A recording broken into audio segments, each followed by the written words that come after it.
This is Dolly with Good Life Gardenscapes, Gulf Coast region, Texas. Just wanting to get another little video, nothing fancy, but where do I get my labels from when I'm going to up pot? I'm going to up pot some green choy, and I use old blinds. I cut them up, like this one will be, there's two of them here.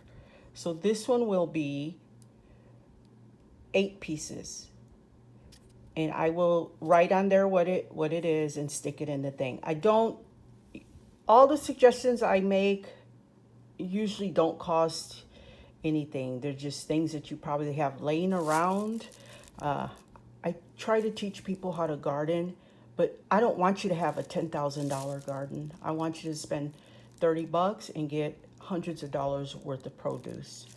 Uh, so on this tip, it's using old blinds. I cut these down the center half and then cut them in half again. And then this is what I will use when I'm up potting. And right now I'm up potting some green choy. So it's a lot of plants. Like I said, I grow and I sell starts. These will be 4 packs. I will put these into 4 packs and I'll sell them probably for like $1.50. So that's how I get my gardening money back, is by doing starts.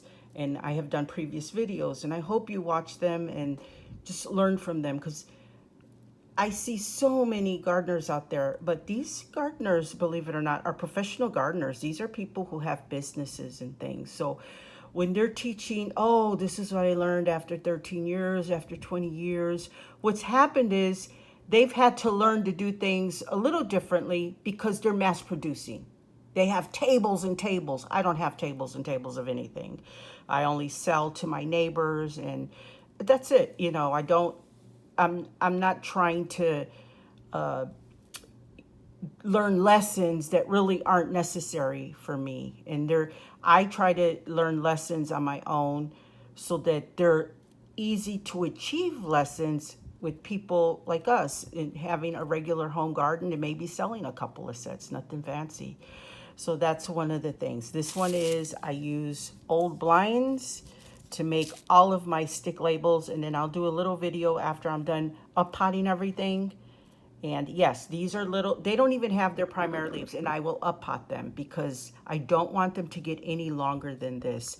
And when I plant them, I will plant them all the way up to the crown. And this is the crown is where the root starts. So where my thumb is, that is the crown. So everything below the crown, down the stem, will be buried. And so I do that so that they will survive. Less chance of damping off because they're not, the roots are not shallow, they're deep. So they'll always have moisture, even if you skip a day of watering or you notice the top is dry, but the bottom will be moist. So that is why I bury them that deep. And another point I just mentioned, damping off. I rarely have anything damp off, simply because when I up pot them, I'm potting them to the crown. And tomatoes, peppers, anything.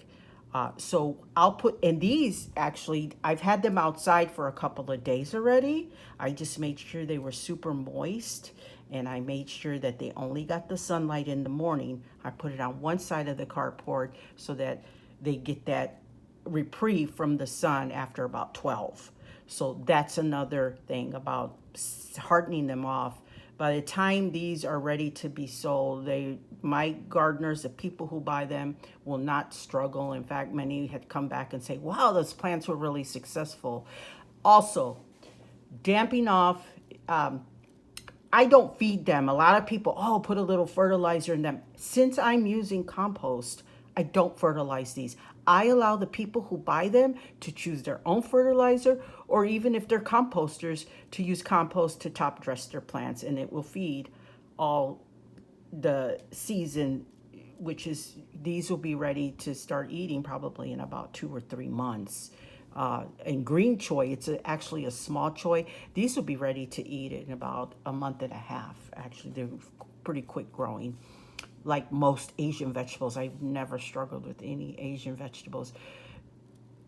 I don't know why. They're just good growers. And so That's what I'm saying. I don't use any kind of fertilizer, and my uppotting will be in some compost. I don't buy any special mixes. I just use compost and some garden soil. And I prep it. I make sure it's moist, not wet, because it's going to get wet when I water them down to let them do their thing. Thanks.